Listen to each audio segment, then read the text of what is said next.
Merveilleux. Bonjour, donc nous sommes aujourd'hui le samedi 4 mai 2024 pour la semaine quantique et je vais donc commencer par cette conférence.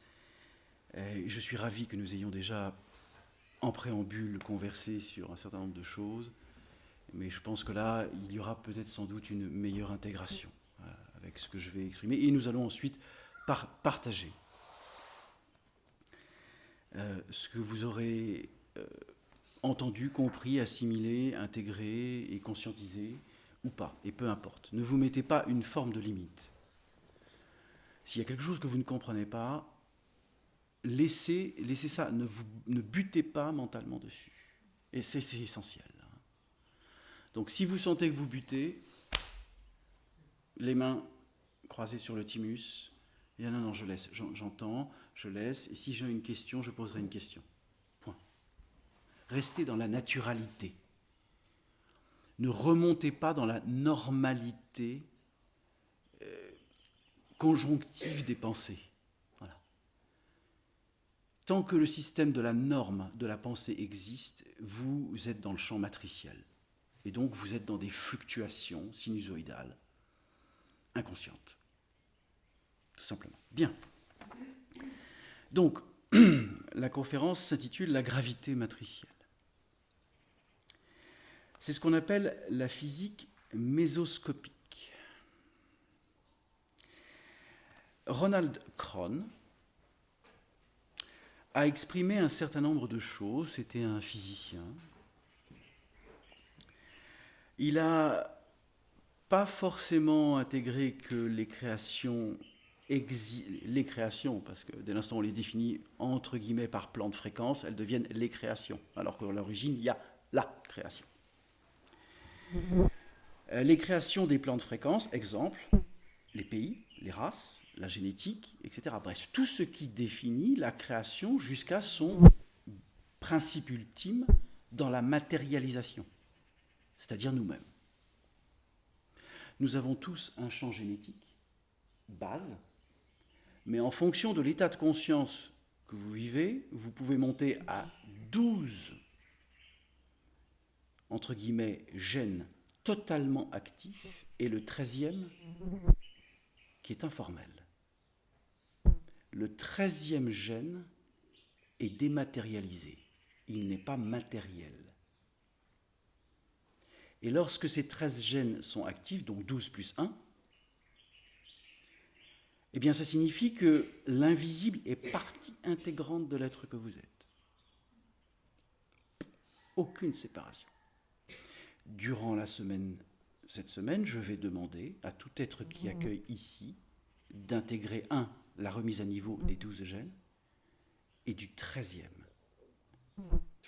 pour que vous ayez une perception simultanée, visible-invisible. Et c'est pour ça que j'utilise les deux mots, visible-invisible. Mais une fois que vous intégrez le 13e gène informel, qui n'est que lumière, eh bien vous ne pourrez plus séparer visible et invisible. Donc, ce cher Ronald a expliqué, il a posé deux mots, chron et antichrone. Il a expliqué que le chron, c'est 99% de plein et 1% de vide. C'est ce qu'on appelle la matrice. Et l'antichrone est composé de 99% de vide et d'1% de plein. C'est-à-dire l'inverse. C'est-à-dire la différence entre le champ matriciel et l'éther. Tout simplement. Donc, c'est pour ça que tout à l'heure je vous expliquais que nous venons de l'antichrone, où il y a 99% de vide, l'éther, et 1% de plein, et que nous rentrons dans le chrone, 99% de plein, 1% de vide. Donc, la seule différence qui existe, c'est ce 1%. Et tant que ce 1% existe, il définit le 99% de plein dans la matrice.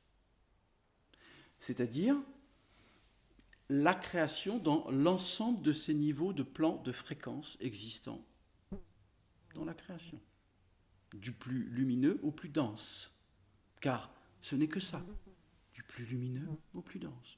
Nous sommes en capacité de poser la conscience éthérique, y compris dans la matière la plus dense. Tout est possible. Il n'y appartient qu'à l'être que vous êtes d'accueillir cette possibilité. Ce n'est pas une potentialité, c'est une possibilité qui vous est simplement offerte. Accueillez, si vous le souhaitez.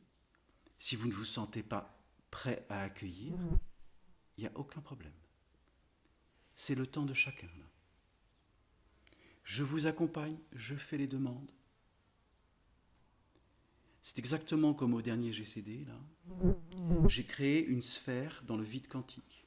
J'ai relié chaque être au GCD de Mars, là, à un fil d'énergie lié à cette sphère de vide quantique. J'ai demandé au Christ de relier le cœur de chaque être présent afin qu'il vive l'état de bodhisattva, c'est-à-dire l'état de pré-éveil, c'est-à-dire le pré-vide.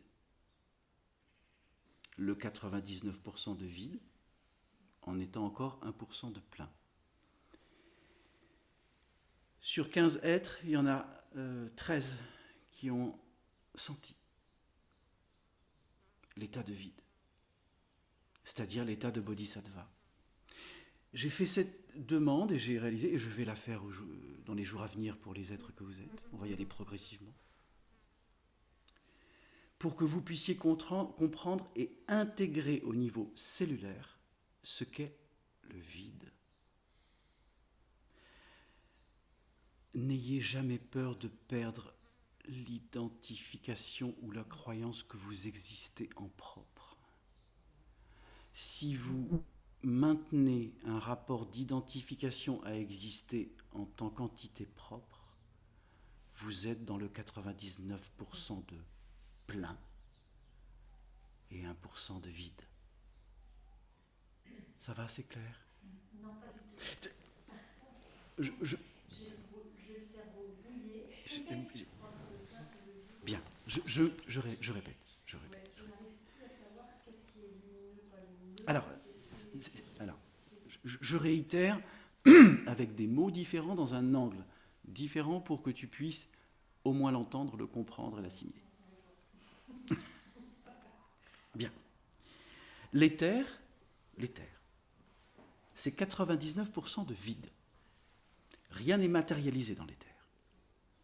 Il n'y a que les énergies, toutes, sans exception, à un certain niveau éthérique, qui sont présentes et que tu peux créer avec ces énergies, créer un système vibratoire que tu vas ensuite insérer dans la matrice. 99% de plein, 1% de vide. Oui, mais on parle de l'éther. La matrice, c'est le plein. Voilà. Donc c'est le crône. La matrice, 99% de plein. Merci.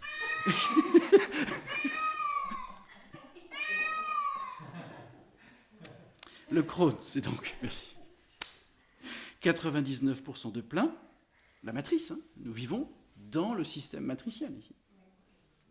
99% de plein, 1% de vide. L'antichrone, 99% de vide, 1% de plein. C'est l'éther. Ça va? Ok. Et en fait, j'identifie, puisque c'est ça, que le terme anti, qui pour moi n'est pas. Mais non, puisque souviens-toi, Oui, inversion des polarités. Oui. C'est pour ça que le cerveau est... C'est ça.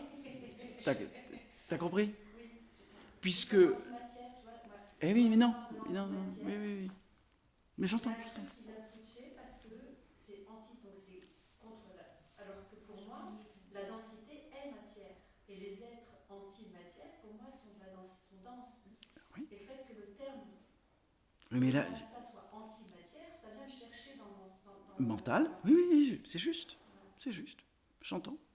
C'est pour ça qu'on en parle aujourd'hui, là. Hein. C'est pour comprendre comment l'univers fonctionne. Oui, oui, voilà, de l'inversion, mais je vais en parler, je vais l'évoquer. Bien. Il existe dans l'univers 100 atomes. 100. 1, 0, 0. L'ensemble de ces atomes existe, on parle bien du champ matriciel de la création. Mais ils existent aussi dans l'éther. Sauf que ils sont à des niveaux atomiques différents. Il peut même y avoir ce qu'on appelle des atomes virtuels de lumière. On y reviendra. Donc, la création utilise 100 atomes dans les niveaux atomiques, les niveaux subatomiques et les niveaux subnanoatomiques. C'est quoi la différence? Pardon? Sub et sub... Voilà, dans les niveaux subnanoatomiques, c'est ultra pur. Les atomes dans la matrice. Imaginons ceci. Prenons ceci. C'est une bougie. Vous connaissez le symbole de la bougie?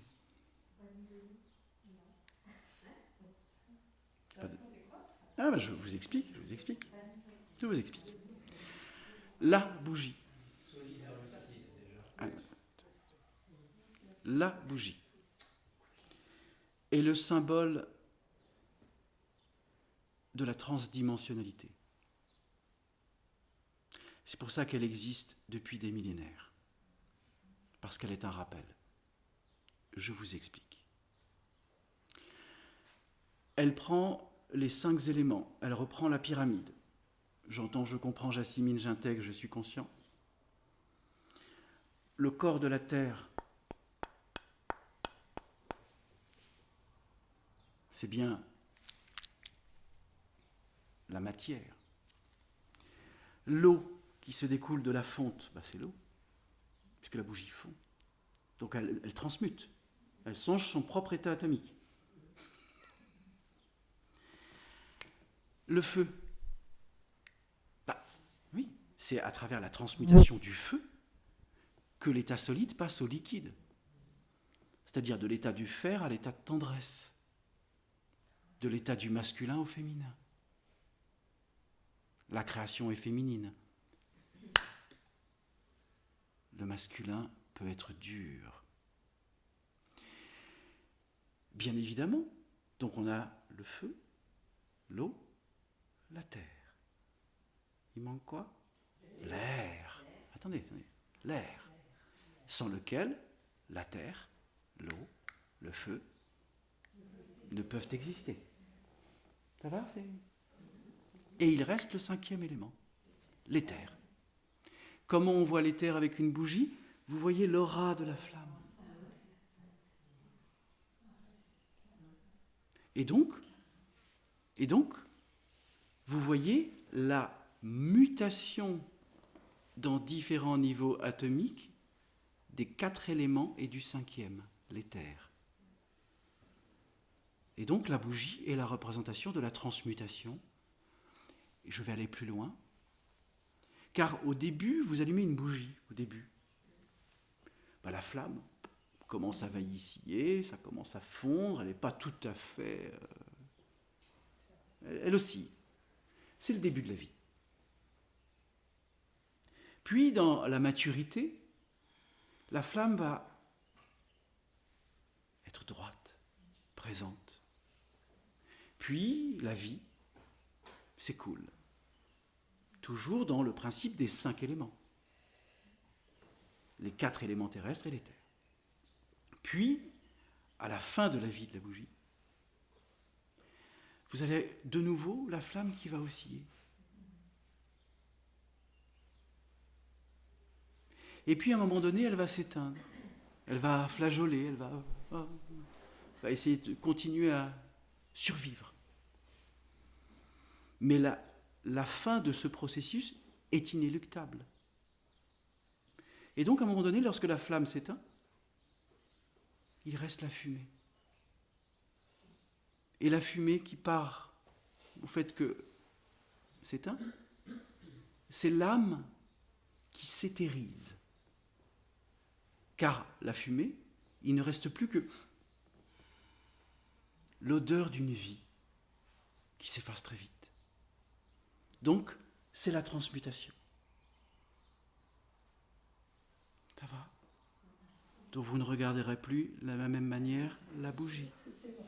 Le bon mode d'éteindre une bougie quand on l'utilise et que Le souffle. on la souffle. Pardon? Mais c'est pas grave. C'est pas grave. Le souffle. Le souffle. Le souffle. C'est que l'allumette ou le briquet. C'est ce qui reste de la bougie, le corps. Quand c'est fini, c'est le corps matérialisé. Qui s'éthérise. Oui, qui s'éthérise, mais l'enveloppe. Ben c'est fini. C'est fini. Mais voilà, mais bien sûr, c'est le corps. C'est terminé. Donc, c'est pour ça que dans les liturgies, les religions, mais aussi, peu importe, dans d'autres situations vécues, qu'elles soient culturelles, cultuelles, peu importe, la bougie a été le principe matérialisé de la potentialité de comprendre l'essence de vie dans la matière, tout en n'oubliant jamais l'éther. Car nous sommes des êtres éthériques, avant toute chose. Nous sommes revenus dans la matière afin d'expérimenter le système fréquentiel interdimensionnel en ayant la potentialité de rétablir la conscience éthérique dans la matière. C'est aussi simple que ça, la vie.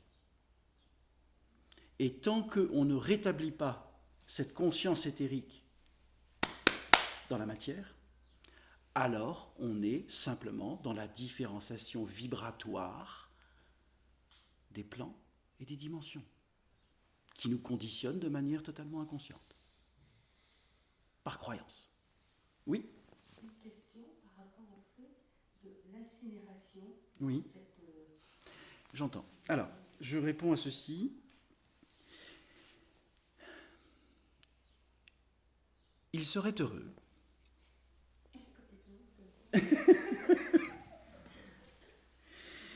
que lorsqu'un être décède, on laisse le temps à l'ensemble des corps d'énergie du corps physique qui s'est éteint de pouvoir se réassocier dans une autre condition.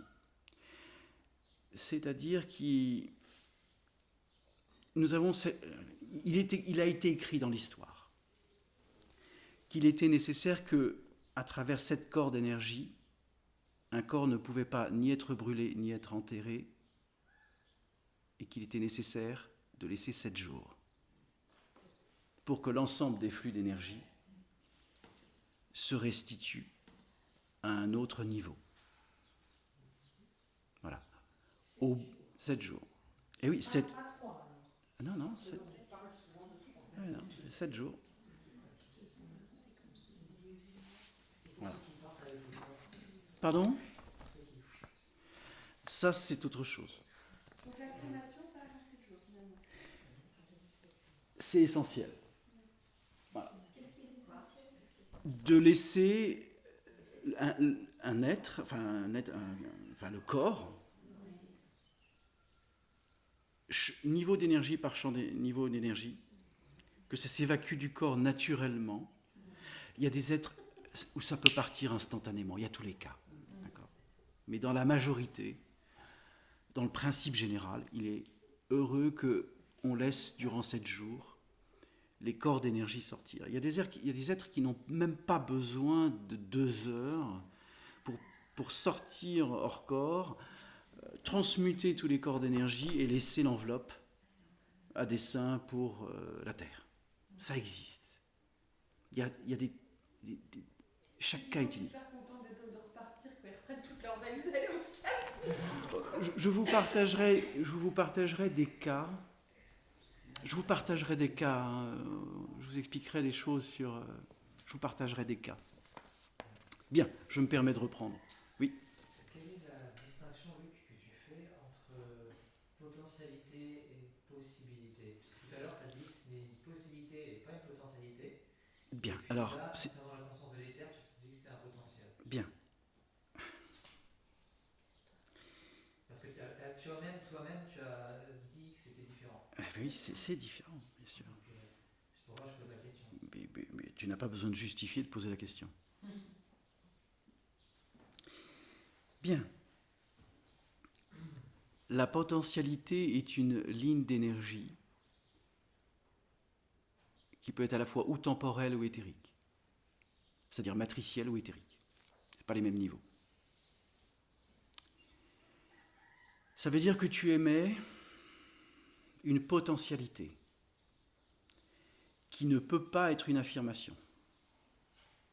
Ça veut dire que tu vas revenir sur cette potentialité en disant « Hop, ok, je sens ça ». C'est instanté, c'est présent. Tu le crées. Tu crées ce potentiel. Ça ne veut pas dire que ça va se réaliser. Si tu ne le nourris pas. Et une fois de plus, le nourrir, c'est uniquement dans un principe de désintéressement et d'amour inconditionnel. C'était quoi l'autre mot? La possibilité. Ah, la possibilité. Ce qui est une possibilité et non pas une potentialité. Alors, la possibilité, c'est un doute. Parce que tu parlais de la possibilité sur les 12 brins d'ADN pour préciser ça. À ce moment-là que tu as dit que c'était... Parce que je vous donne les deux variations. Vous avez la possibilité d'intégrer ceci, mais ça ne peut se passer que par un système, enfin un principe d'accueil. Le rapport du possible, ça veut dire que vous allez émettre différentes lignes de temps. Mais vous ne savez pas du tout quelle prendre. Ça veut dire que vous dites « Oh, je vais lancer ça, ça, ça, ça, ça et ça. » Puis à un moment donné, je vais prendre cette direction. Mais pourquoi passer par une multidimensionnalité sélective qui déjà va vous demander de nourrir plusieurs lignes de temps? Eh oui. Ça veut dire que vous allez dépenser de l'énergie pour nourrir plusieurs lignes de temps. Moi, ce qui me vient, c'est que la possibilité revient à nous mettre dans le choix. C'est ça. C'est ça. Et le choix, c'est la dualité. C'est la séparation des polarités. N'oublie pas, dualité, séparation des polarités. Donc, le champ des possibles est infini. Lorsque c'est potentiel, ça veut dire déjà qu'il y a une ligne d'énergie qui se crée parce que vous la sentez. Vous sentez que c'est juste. C'est ce qu'on appelle la justesse de l'esprit. Et donc, c'est l'intention. Ouais, c'est juste. En gros, c'est possible, mais pour la majorité des êtres, c'est pas vraiment un potentiel. Parce qu'ils ne sont pas dans la potentiel. T'as compris. T'as compris. Bien, je me permets de reprendre. Oui. Donc, je disais, il existe 100 atomes dans l'univers qui créent ce qu'on appelle la nucléosynthèse primordiale. Qu'est-ce que la nucléosynthèse primordiale? Chaque atome a ce qu'on appelle, ou chaque cellule a un nucléide, ou des nucléides. C'est-à-dire que la création à partir de l'éther, j'avais déjà exprimé ça dans la certification de massage quantique sur l'ensemble des éthers chimiques, les éthers éthériques, etc., etc. La nucléosynthèse primordiale, c'est ce qui génère la synthèse atomique qui va créer un champ d'énergie de création dans la matrice, qui va créer une planète, qui va créer un corps humain, qui va créer un animal, qui va créer une plante, qui va créer une pierre. Ça, c'est ce qu'on appelle les principes de la nucléosynthèse primordiale dans les champs d'énergie. C'est l'assemblage des atomes dans une certaine configuration qui va déterminer la matière dans un niveau de fréquence. Ça va? C'est clair? Merveilleux. C'est enregistré. On y reviendra si vous le souhaitez. Là, je vous donne vraiment des clés pour comprendre les mécanismes universels de la création. Je peux l'enseigner à Harvard. Non, tu veux l'envoyer pour... Donc, la nucléosynthèse primordiale, ils sont la métallicité de la matrice, la création lumière, les fréquences par refroidissement dans les différents niveaux atomiques, subatomiques et subnanoatomiques. Elle est l'expansion du souffle primordial créant les formes de vie infinies qui expérimentent la croyance de la séparation par l'inversion des polarités. L'esprit est le feu de toute présence, originel, ineffable, infaillible et éternel.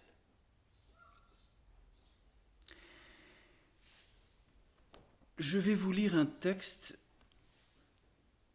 qui vient de Bernard de Montréal, mais qui a été modifié par Philippe de Harburn, ou qui a été exposé par Philippe de Harburn. Et je trouve ce texte assez juste dans l'ensemble. Je me permets de vous le lire. Le danger des pensées acceptées de façon inconsciente chez l'homme, chez les êtres. Tout ce que l'homme imagine et désire existe déjà dans les plans subtils, et si l'individu insiste et persiste dans ses désirs, tôt ou tard, ils se manifesteront. Ça veut dire que tout système de pensée que vous émettez est un champ matriciel de création, mais qui n'est pas conscient. C'est là où vous obéissez à la matrice. Donc, tout ce que l'homme crée à partir de pensées polarisées et qu'il accepte de accepter se manifestera d'abord dans les mondes invisibles et puis descendra progressivement par la suite dans le plan physique pour se matérialiser. On a parlé de l'éther et de la matrice. Ça va? C'est clair? Bien. Qu'il s'agisse de bien ou de mal, ça, vous savez que c'est complètement polaire, polarisé, ça n'existe pas. Il n'y a pas de bien, il n'y a pas de mal. Ses souhaits, ses désirs se manifesteront et rien ne pourra les empêcher de se matérialiser, car lorsque l'individu pense à quelque chose avec beaucoup d'émotion et qu'il y croit vraiment, tant que vous êtes dans le champ de l'émotion et des sentiments, vous êtes gouverné par la matrice.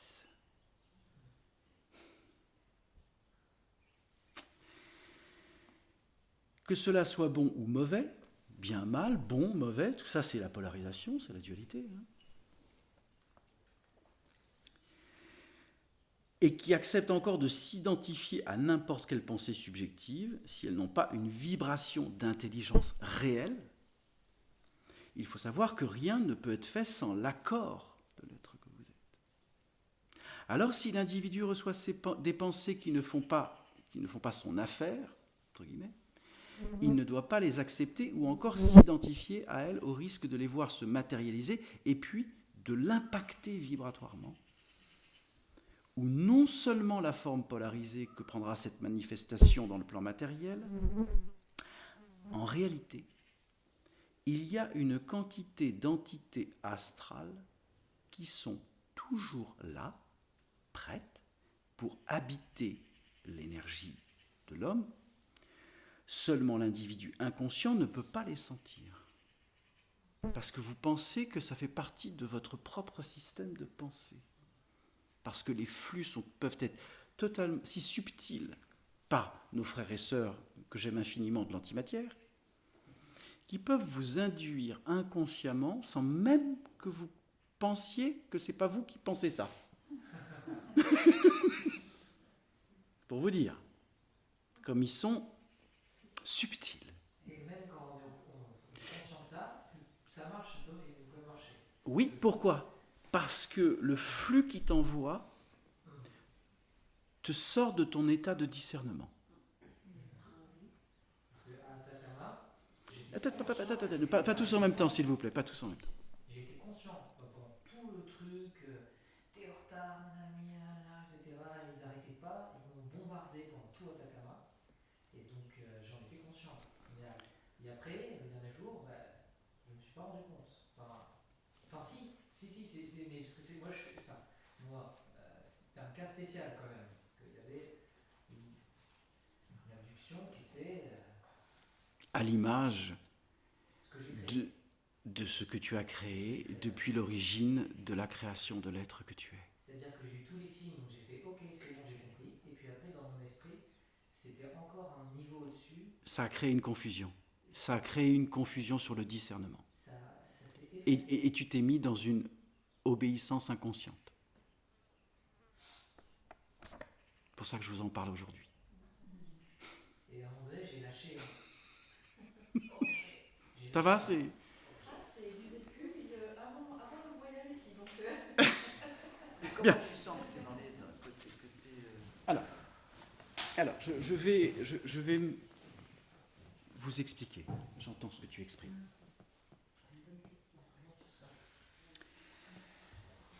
Vous le savez, je communique avec tous les niveaux de l'antimatière, sans exception. Et tous les niveaux de lumière jusqu'à la source.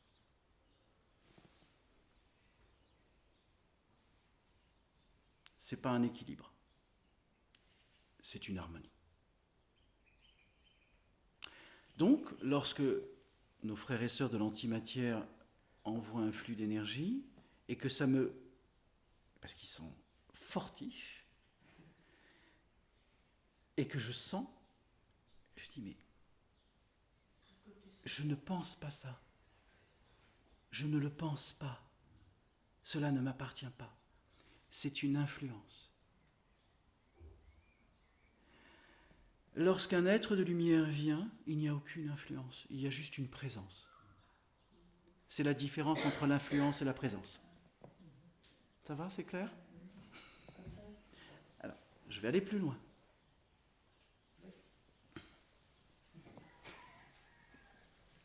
C'est un petit truc avec Christine. Pardon ? Un petit truc avec Christine. D'accord, ok. Cette histoire-là. Très bien. Donc, influence ou présence ? Ce n'est pas influence ou présence, c'est l'existence et la préhension que tout cela existe, quels que soient les plans et les dimensions. Mais l'être que vous êtes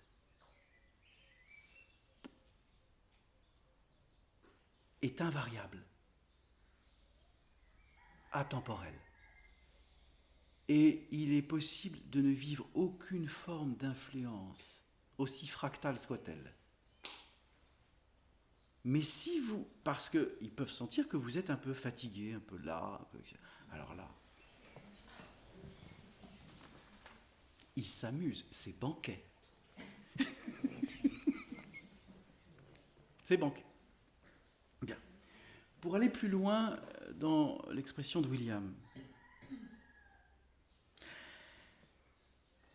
je remercie l'antimatière de m'avoir fait comprendre quelles pouvaient être l'ensemble des variations d'influence existantes dans le champ inversif de la matrice. Et je le remercie de m'avoir fait comprendre ceci. Ce qui fait que je ne suis absolument plus affecté.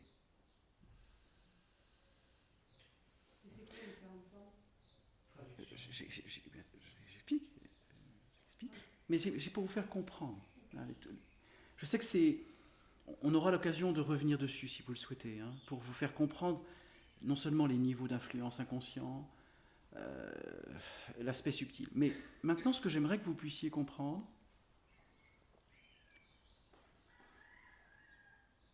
c'est que tant que vous vivez le champ matriciel inconscient, ils vont, et je le dis à dessein, vous accompagner à prendre conscience de votre incapacité à être.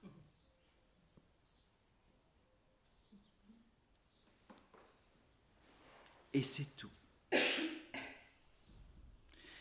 Car tant que vous obéissez, vous êtes soumis.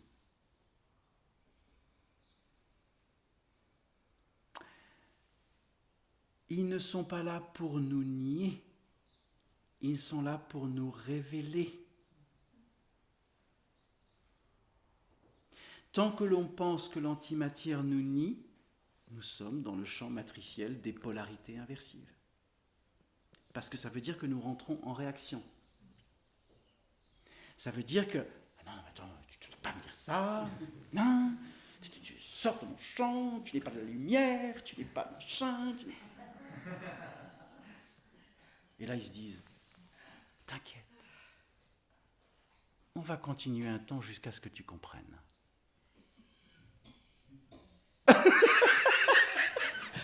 Je tousse contre tous.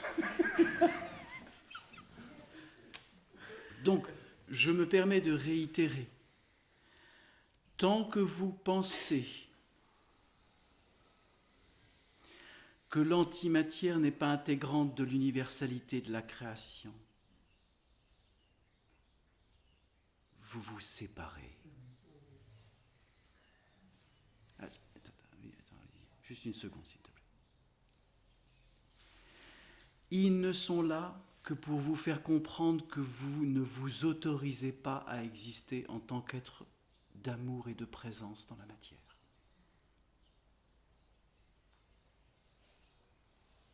C'est pas compliqué, hein?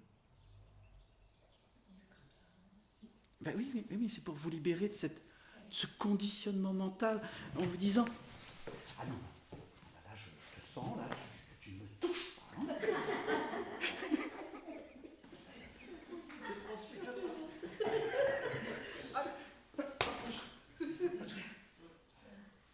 Non, écoute, je vous l'exprime comment je l'ai vécu, comment parfois ils viennent de manière subtile me rappeler, savoir si j'ai pas un petit peu oscillé dans la matrice.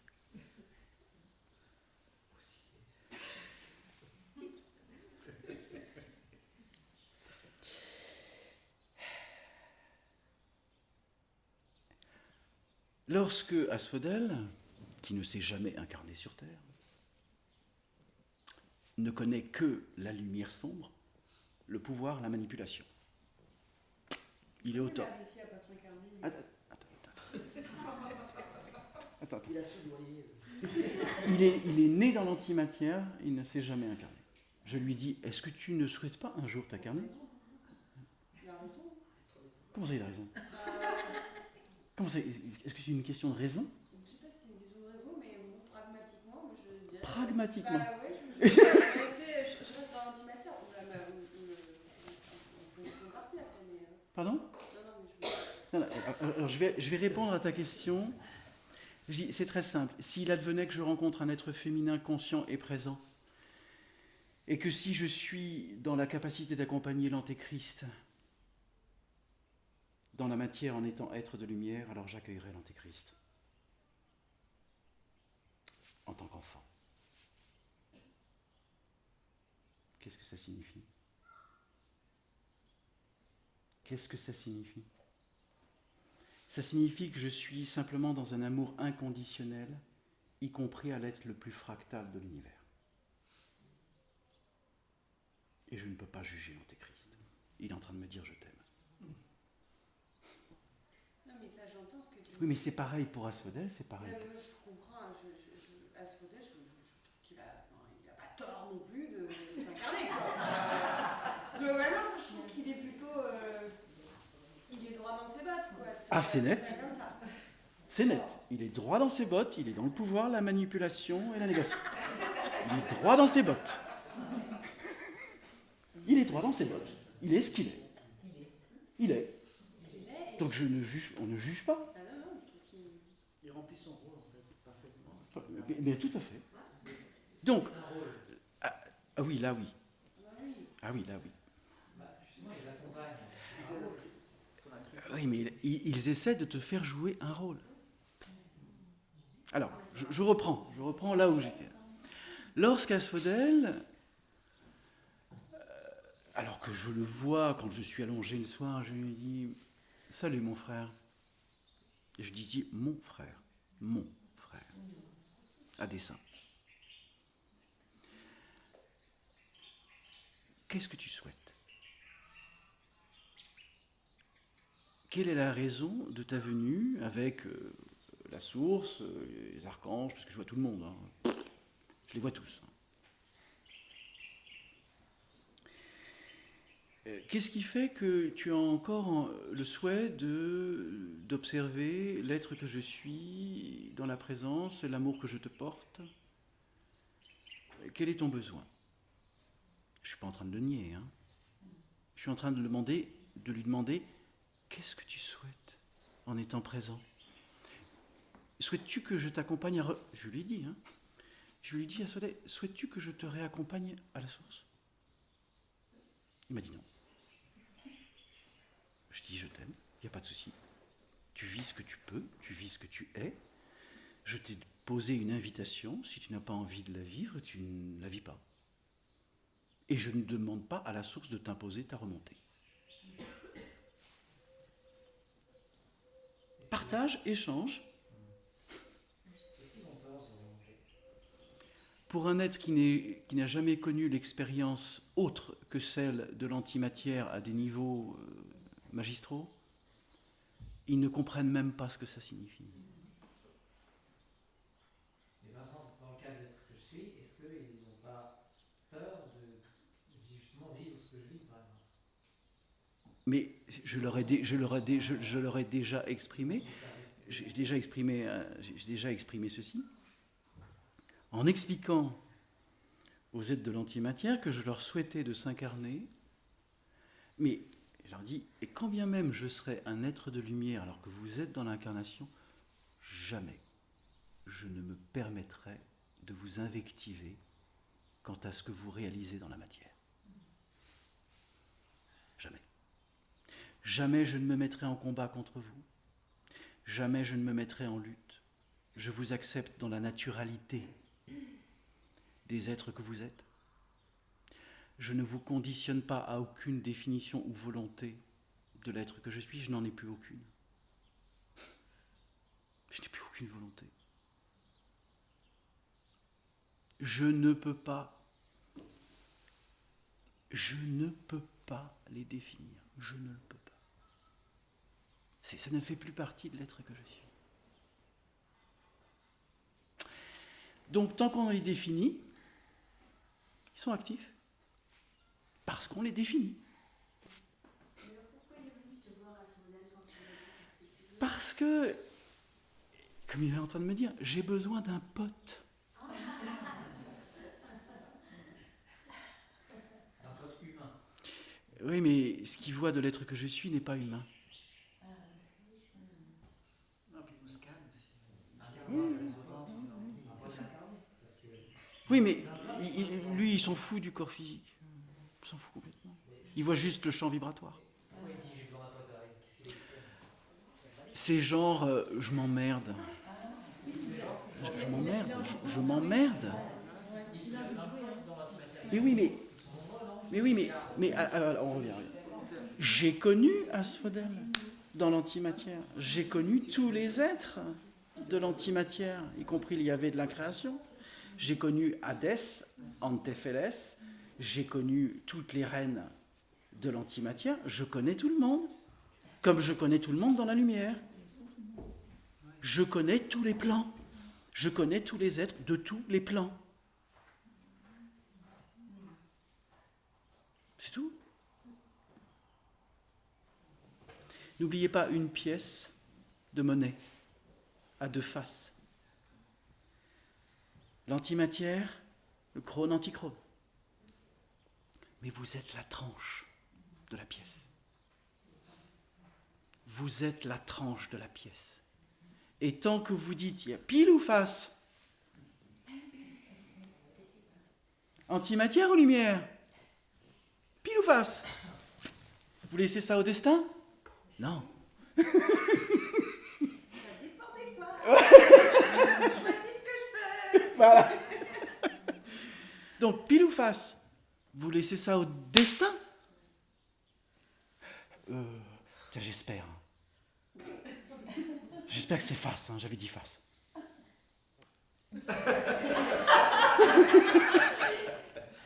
C'est ça. J'ai gagné. Merde, c'est pile.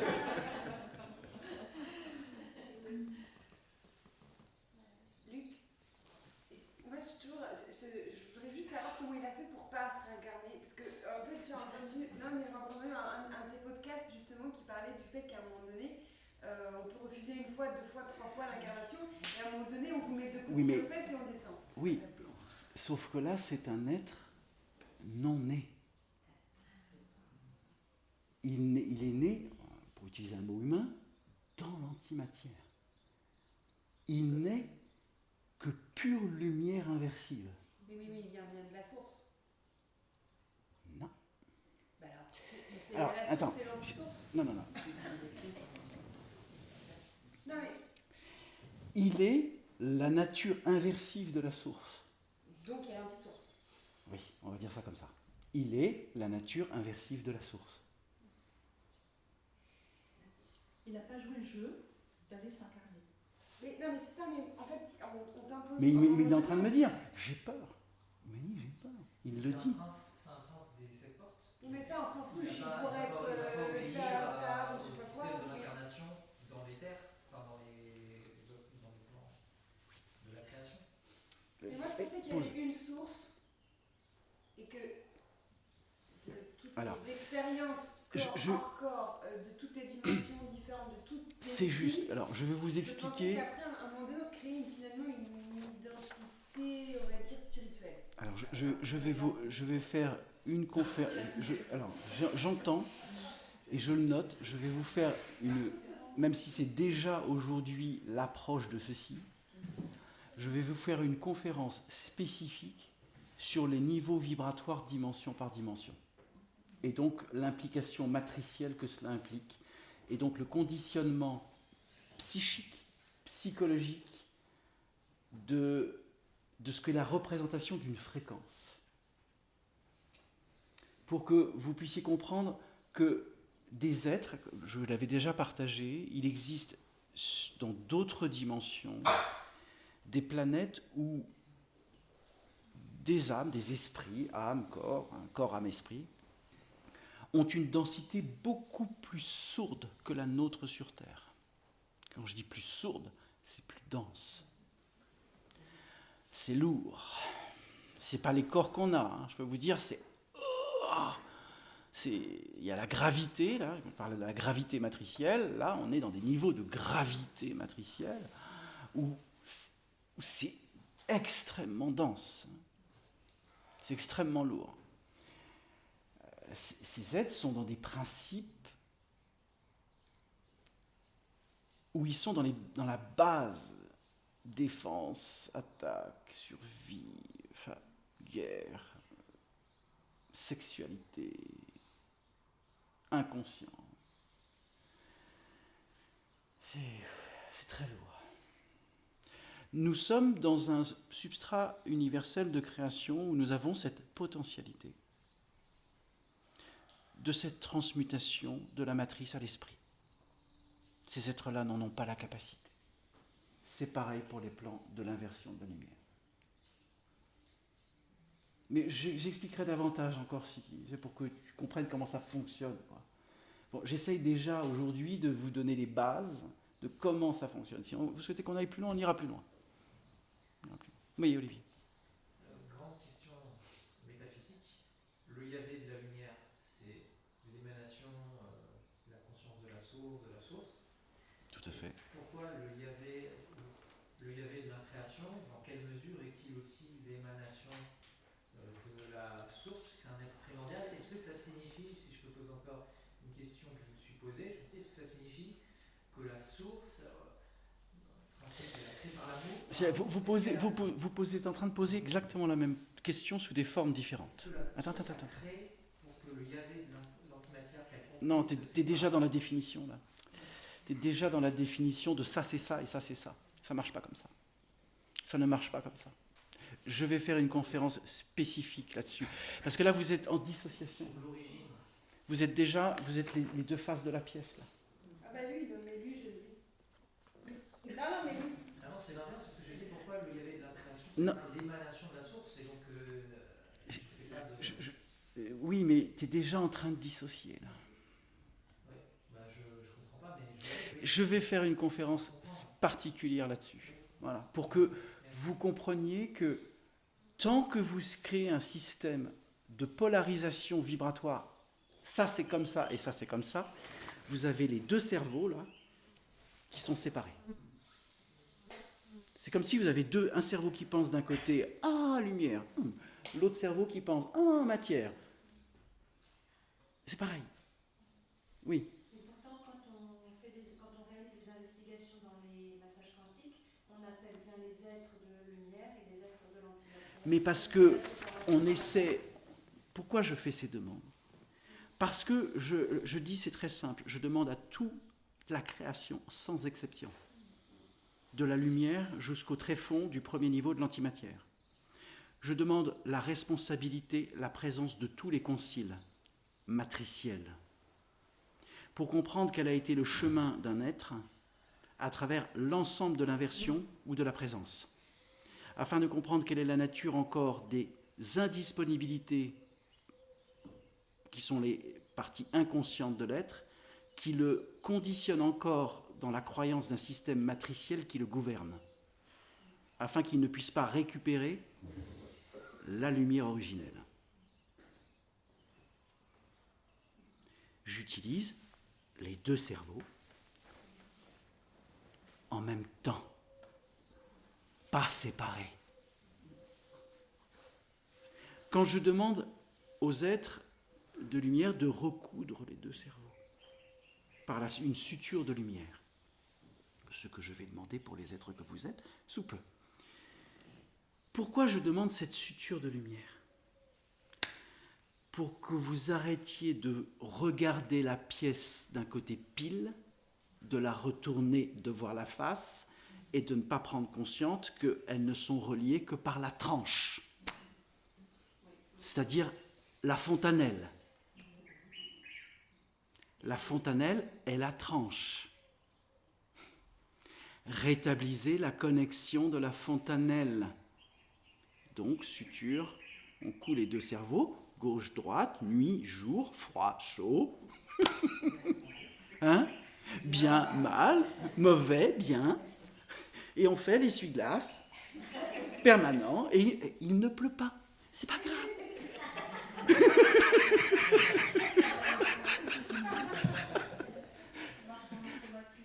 Voilà, c'est en automatique. Oui, mais tu sais que tu as la potentialité, clic, de le mettre juste dans le présent au moment où il pleut. Pas en projetant qu'il va pleuvoir, donc tu les mets déjà en route alors que...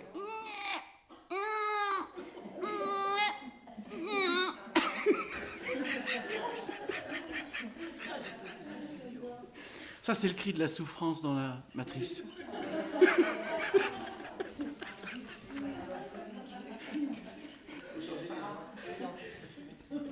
Pardon? L'Antéchrist, il va se réincarner. Oui. Lui, il est né. Il est déjà né. Je ne sais plus, je n'ai pas posé la question. Je sais plus si... Oui, je pense qu'il s'est déjà... Oui, il s'est J'ai déjà... demandé, l'Antéchrist, il va se réincarner. Oui. Donc c'est qu'il a déjà été né alors lui. Voilà, il a déjà eu quelques incarnations.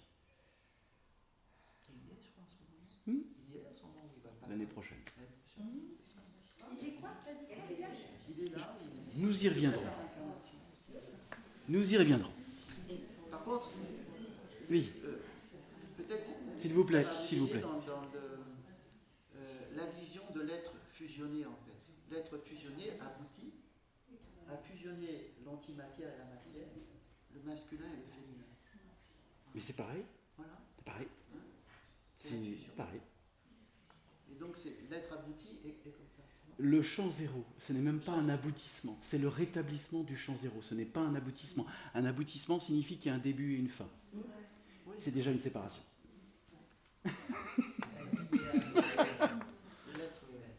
Le champ zéro n'est ni un début ni une fin.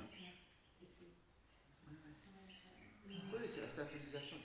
C'est ça. C'est la syntonisation de tout plan, de toute dimension, de toute variation de l'entrelacement interdimensionnel par champ de fréquence différencié. C'est enregistré. Pardon ? Attends. Est-ce que le champ zéro ? Bien sûr, bien sûr. Tu ne reviens dans ce cas-là que par amour pour l'humanité. Pour amour, crème caramel.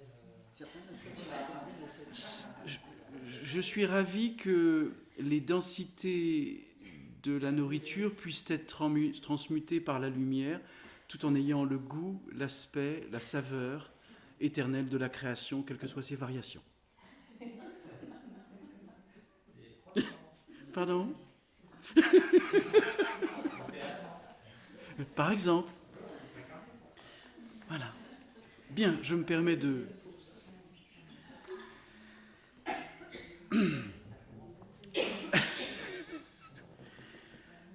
En réalité, il y a une quantité d'entités astrales qui sont là toujours prêtes pour habiter l'énergie de l'homme.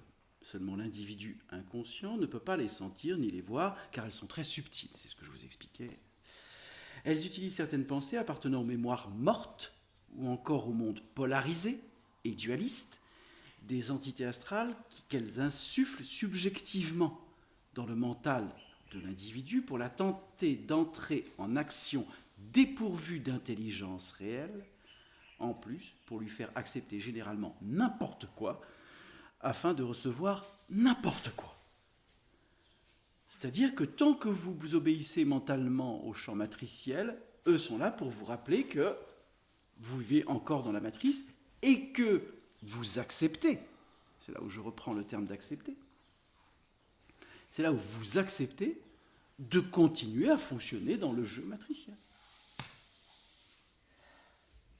C'est ainsi que l'homme crée des émotions polarisées incontrôlables qui vont d'abord polluer énergétiquement, mais aussi l'entourage, tous les êtres qui vous entourent. En plus de nourrir ces mêmes entités, parce que comme ils vous maintiennent dans un champ polarisé,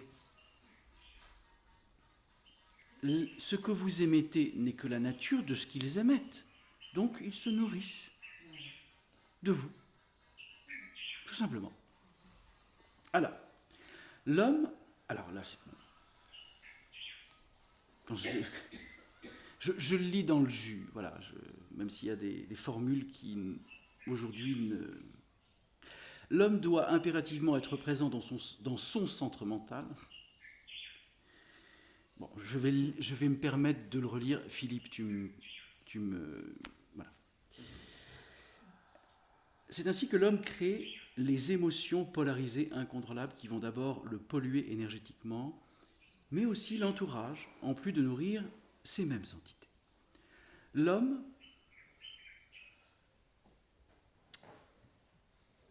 dans son principe de présence, au centre mental, est utilisé au besoin selon la polarité. Tout est une question de... Alors, il parle de volonté. Vous savez que moi, le mot volonté, c'est impossible. C'est une question de... Alors, par contre, il parle de patience. Alors, l'individu doit continuer à être patient. Mais être patient, ça veut dire qu'il y a une attente.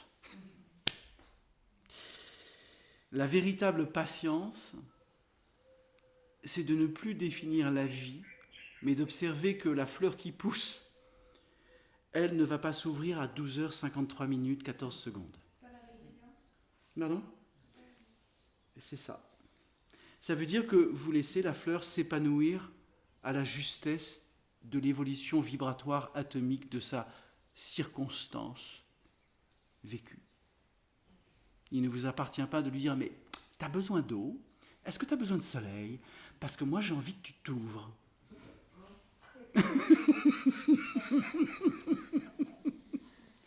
C'est-à-dire que là, vous êtes en train de définir la vie. Et si vous définissez la vie, matrice. Alors,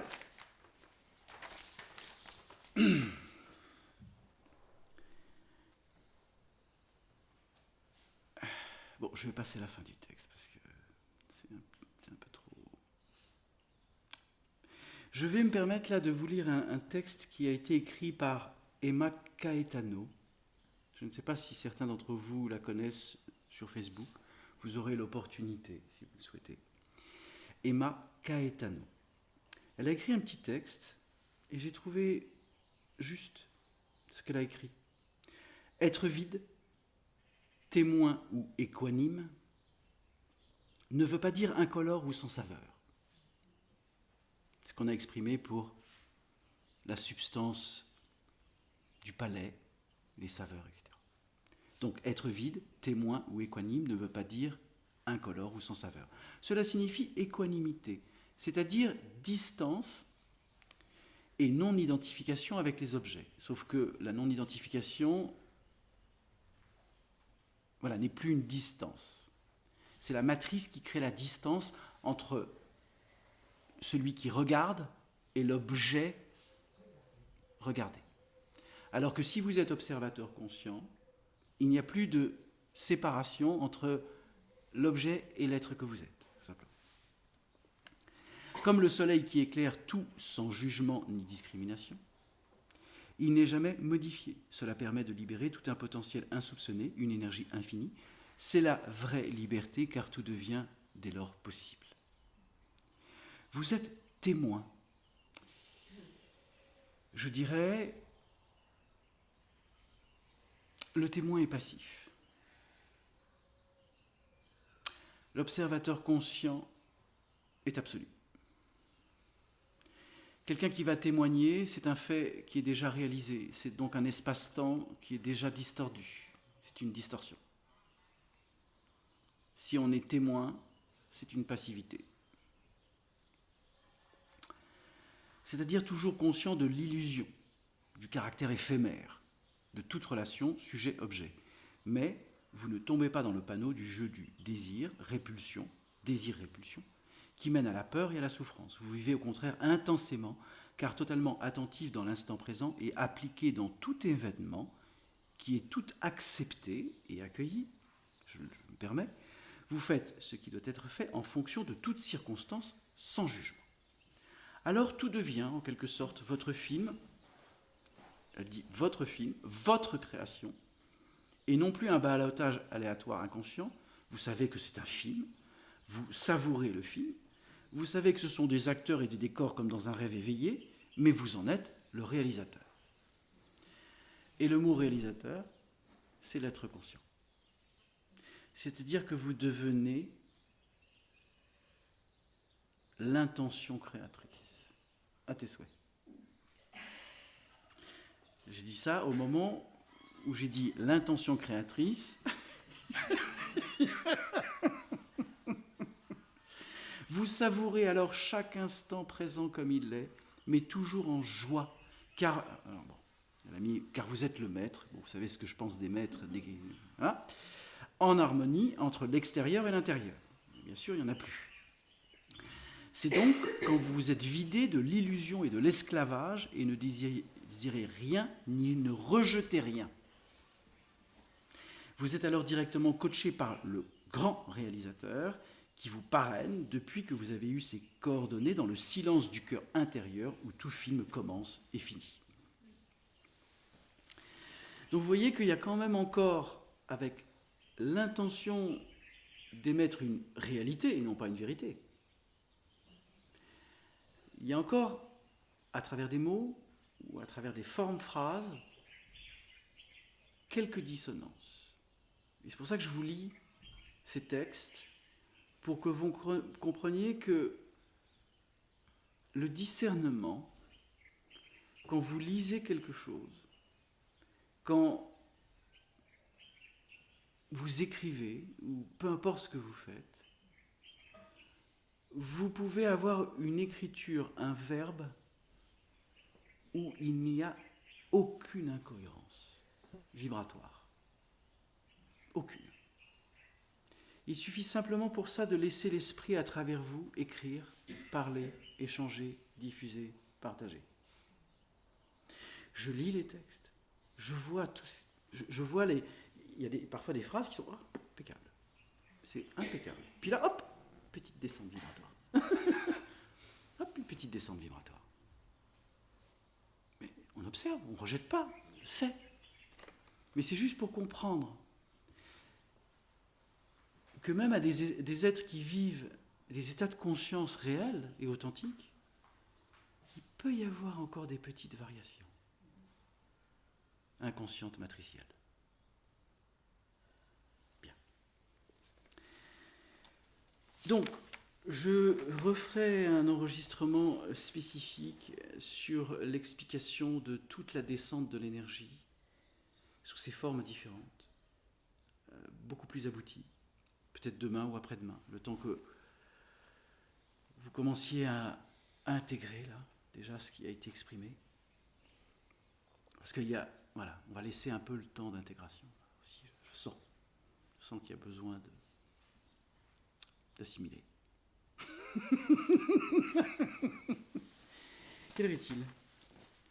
Bon, encore quelques minutes. Je finis le texte. J'ai trouvé ça sur pareil. Et je vous le lis tel que ça a été écrit et je vais me permettre de le remettre simplement dans la ligne de l'expression. Là, on parle d'invocation à la création, comme si on avait à invoquer la création, puisque vous êtes la création. Donc vous n'avez pas besoin de vous mettre dans un état d'invocation à la création. Invocation à la création et aux 10 archanges. 10, hein. Bon. Alors, ça commence par l'univers qui a régné avant que rien ne fût créé. Quand je lis une phrase comme ça, déjà tu commences par un passé en parlant de l'univers. Sauf que l'univers est une présence éternelle, sans début et sans fin. Donc déjà, ce n'est pas cohérent. C'est par la présence que tout s'accomplit. Ça, c'est juste. Et quand toute la création aura cessé d'être, tu seras toujours la gloire éternelle. Et ça, c'est juste. La gloire éternelle. Cette phrase est de toute beauté. C'est par la présence que tout s'accomplit.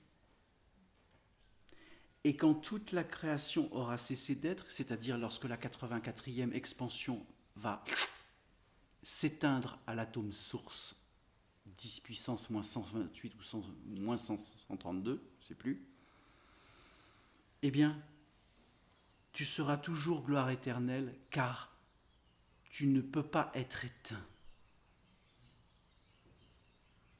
La seule chose qu'il y a à éteindre, c'est la matrice.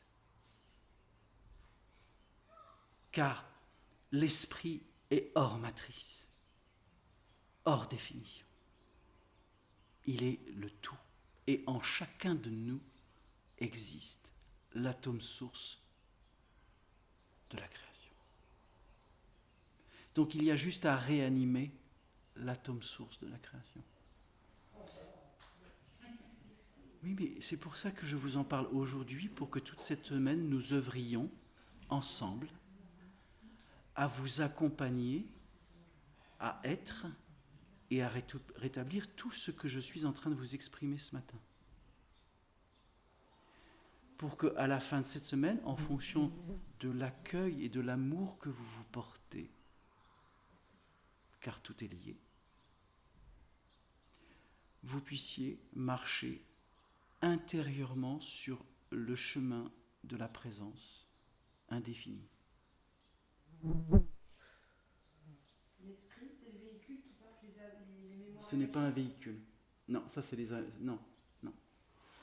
Les annales akashiques, c'est la matrice. Le véhicule, c'est l'âme. L'âme, on ne peut pas que c'est un véhicule. L'arbre? Le véhicule de l'esprit. L'arbre? L'âme. Ah, l'âme, pardon. Oui, mais c'est ce que je... L'esprit est éthérique. L'âme n'est que le substrat matriciel condensé d'une forme d'énergie qui va permettre d'accueillir l'esprit afin de s'intégrer dans un corps physique. Et dans des études d'un collectif qui s'appelle Soria, ils transmettaient qu'à un moment donné, l'âme, c'était pas forcément prévu que l'esprit s'incarnait directement, même si ça me paraît abstrait. C'est pas une abstraction, c'est une réalité, mais elle n'est pas commune. Elle n'est pas commune. Il y a des esprits, c'est-à-dire des êtres de très haut niveau vibratoire, qui peuvent intégrer un corps physique sans avoir besoin d'une âme. C'est possible. Je reprends. Je reprends. Il est possible pour certains esprits de très très haut niveau vibratoire de pouvoir intégrer un corps physique sans avoir besoin d'un corps intermédiaire d'une dimension vibratoire que l'on appelle pour l'âme. C'est l'esprit, donc c'est ce qui est appelé le soi divin, le Saint-Esprit, c'est-à-dire le feu originel, qui est l'esprit qui transcende le niveau atomique, subatomique et subnanoatomique de la matière. La matière devient lumière. Total, c'est ce qu'on appelle le corps de lumière. Le quoi? Le corps de lumière. Corps de lumière. C'est l'esprit qui, par le feu, et ne pensez pas au feu qu'on connaît, bien évidemment, c'était le feu qui ne brûle pas. C'est le feu qui transcende la totalité des niveaux de fréquence non constitutifs au champ zéro de l'être. Et c'est qui, par exemple? Pardon? On a des exemples?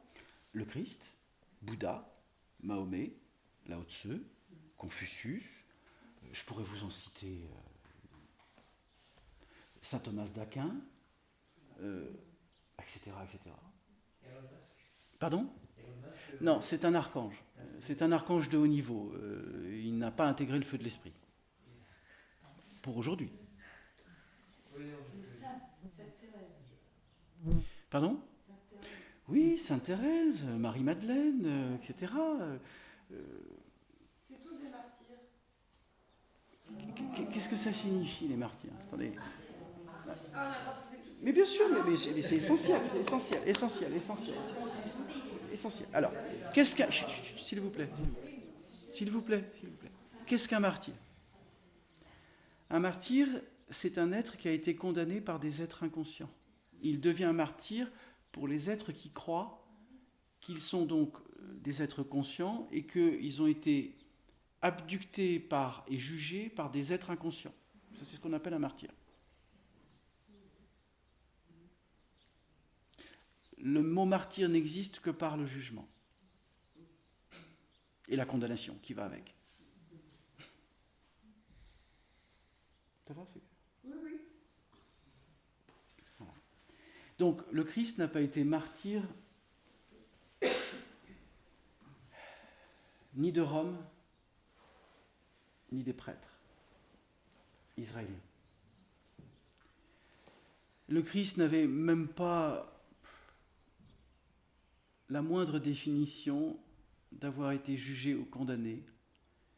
Il a juste posé cette intention de cœur non matriciel, mais de cœur illuminé par l'amour du feu.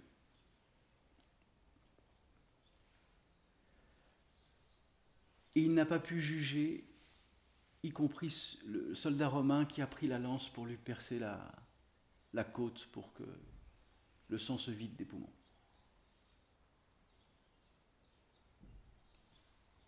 Il n'a pas émis la moindre vibration de jugement pour aucun être. Il a juste observé l'incapacité des êtres à pouvoir nourrir leur propre amour. C'est tout. C'est bien relaté d'ailleurs dans le livre de Daniel. Pardon ? C'est bien relaté dans le livre de Daniel Leroy. Je ne sais pas, je ne l'ai pas lu. Oui, je ne sais pas. Okay. N'oubliez pas que... Alors, n'oubliez pas que le Christ, Marie... Enfin, Christ est en train de... Le Christ, avant d'être le Christ, s'est éclaté. Bouddha aussi. Bien sûr, bien sûr. Il a eu quelques très belles femmes, il a eu la nourriture, il aimait le vin. Le Christ, c'était sa dernière incarnation pour celle dont on parle, là encore, en tant que... Je n'ai pas posé la question. Est-ce qu'on peut lui poser la question? On peut. Tout est possible. Quel était finalement son intérêt à se réincarner sur Terre? Ce n'est pas un intérêt. Alors, quelle était l'essence de son incarnation sur Terre? C'est de vivre cette transmutation de la 3e à la 5e et à la 8e dimension de conscience, lui permettant, à travers la 8e, enfin 8, c'est ça, c'est à partir du 6-8, où il a pu modifier l'ensemble du système atomique en démultipliant les pains. C'est ce qu'on appelle de la copie atomique. En multipliant les poissons. C'est pas qu'il a même pas multiplié les poissons.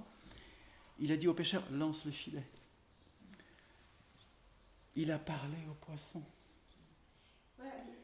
Et donc les poissons sont venus, je n'ai pas dit s'offrir, mais en offrande pour nourrir les êtres humains.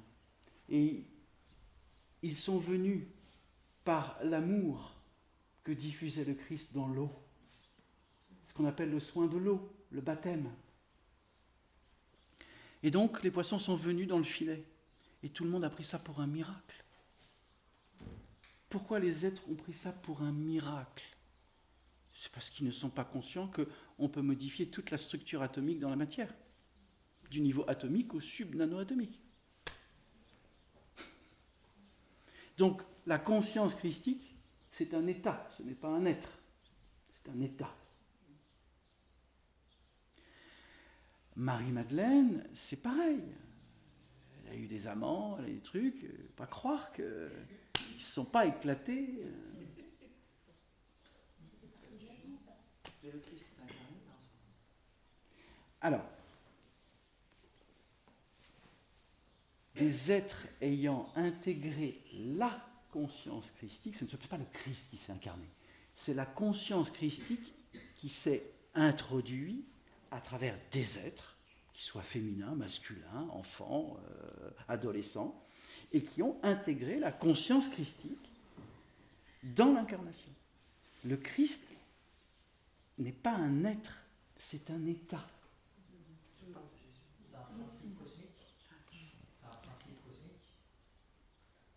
C'est un principe, non, c'est pas un principe, c'est le niveau christique de la lumière. C'est tout, c'est le niveau christique de la lumière. Et le niveau christique est partie intégrante de la source, comme tous les niveaux. Comme tous les niveaux. C'est juste un niveau d'énergie, la conscience christique. Quand je demande à la source d'insuffler sa présence et le code source originel de la source à l'être que je suis.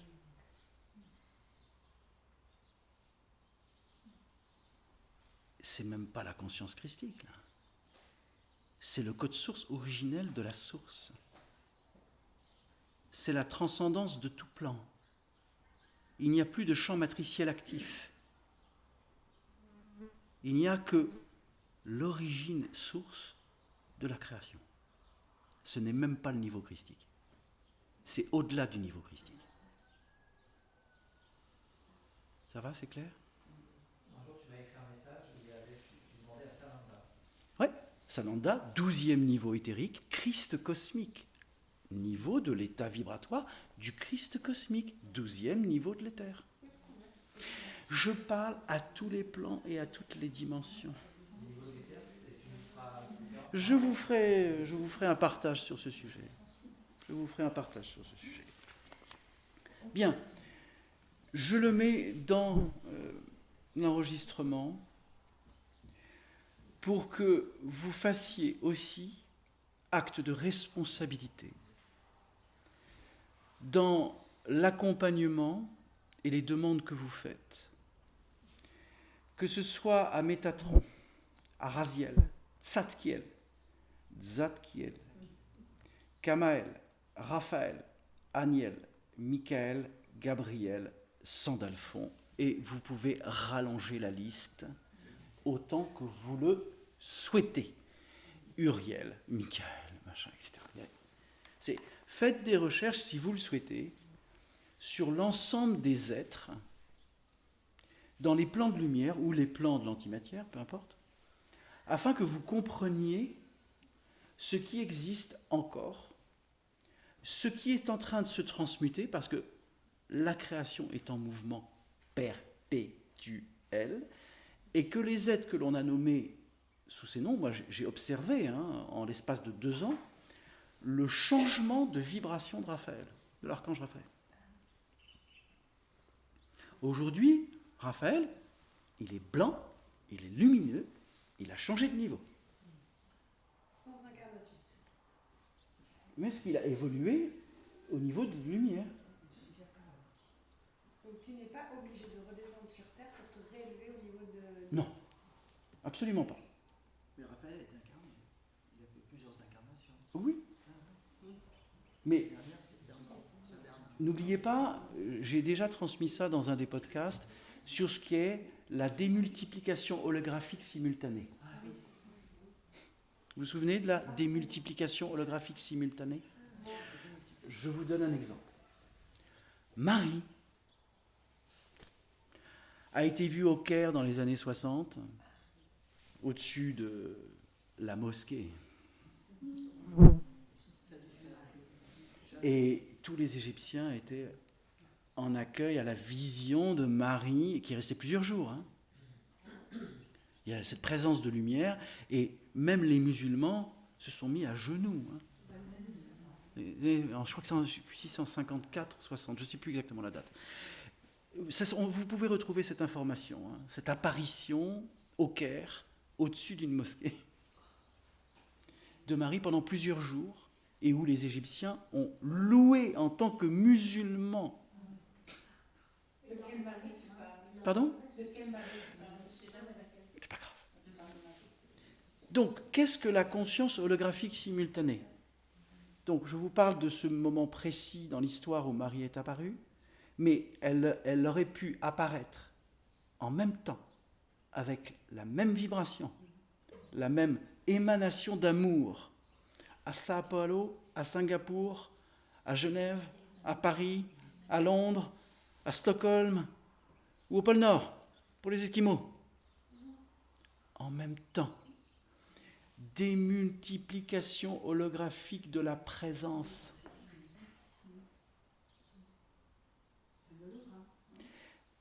Démultiplication holographique de la présence. C'est la même présence démultipliée.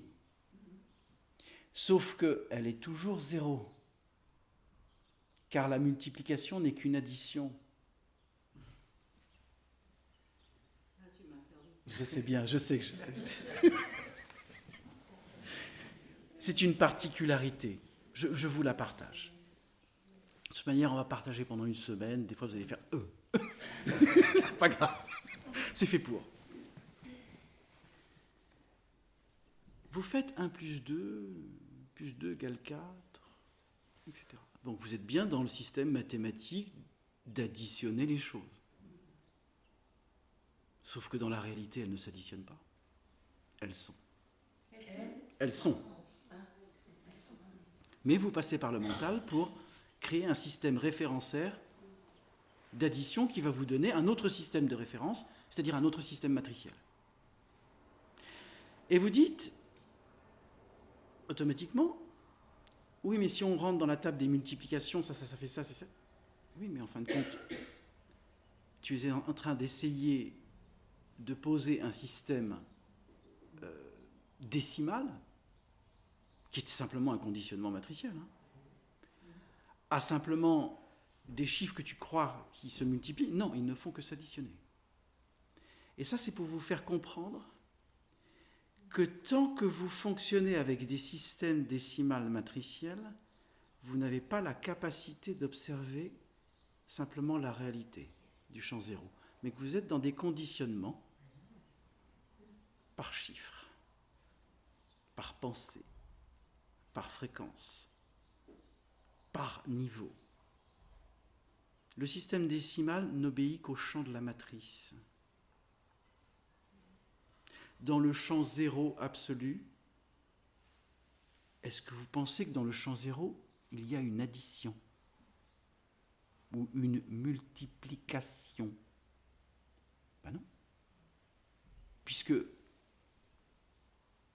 le champ n'est que pure énergie, pure présence, pure conscience.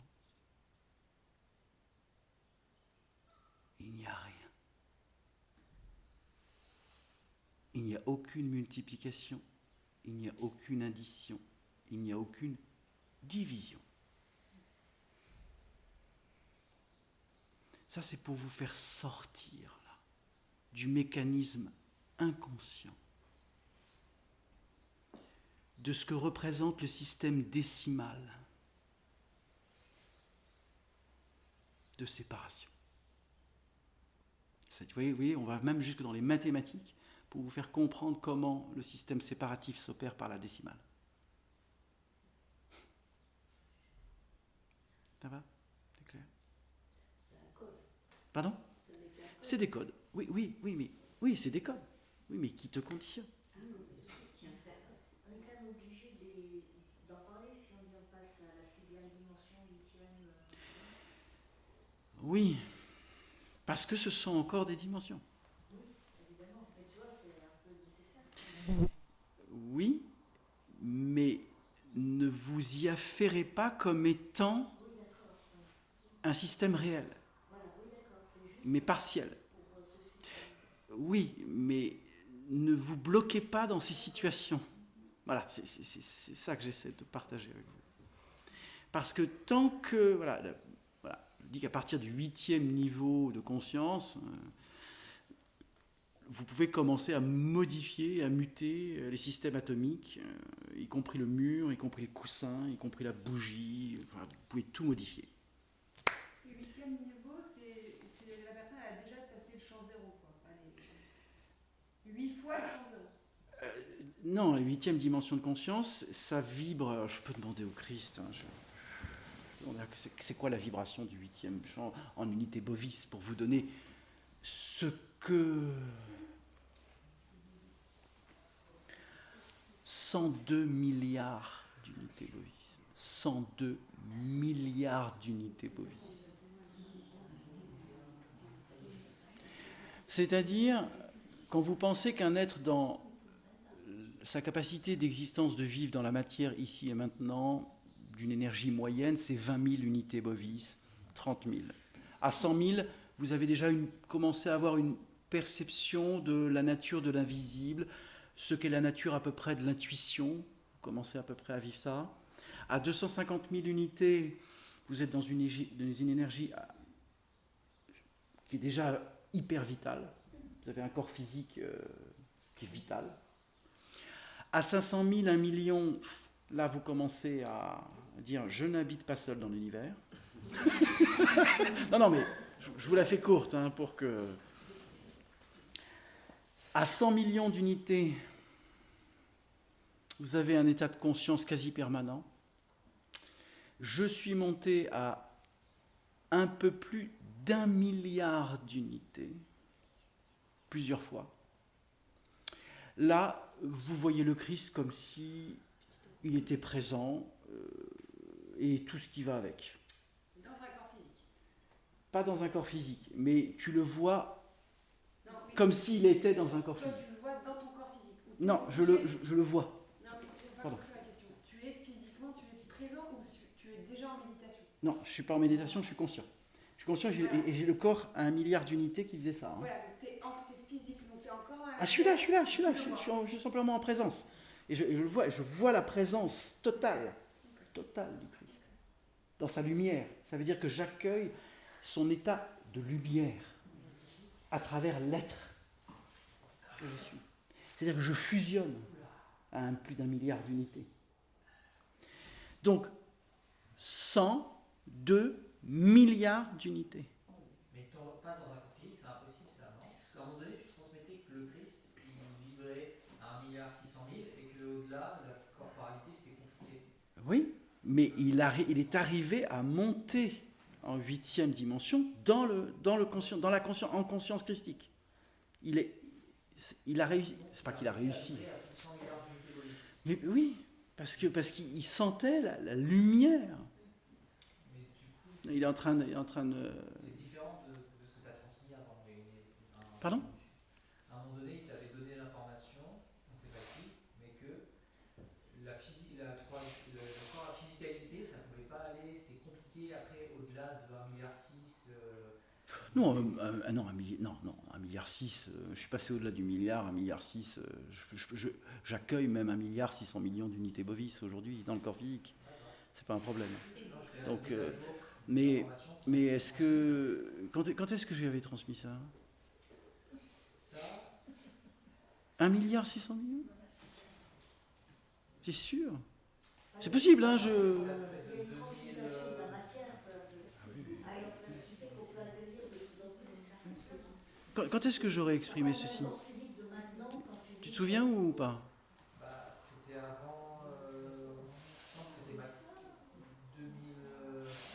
J'ai des séances qui sont enregistrées, il faudrait que je refasse tellement d'heures. Je sais pas si c'est en 2020, en 2021, en 2019, peut-être pas en 2019. Bon, enfin. Peut-être si, entre 2019 et 2021. Oui, tu l'as transmis où? Ok. Donc, Mais après, ça peut être l'antimatière. non. Une transmission partielle, je sais pas. Oui. Mais je sais qu'aujourd'hui,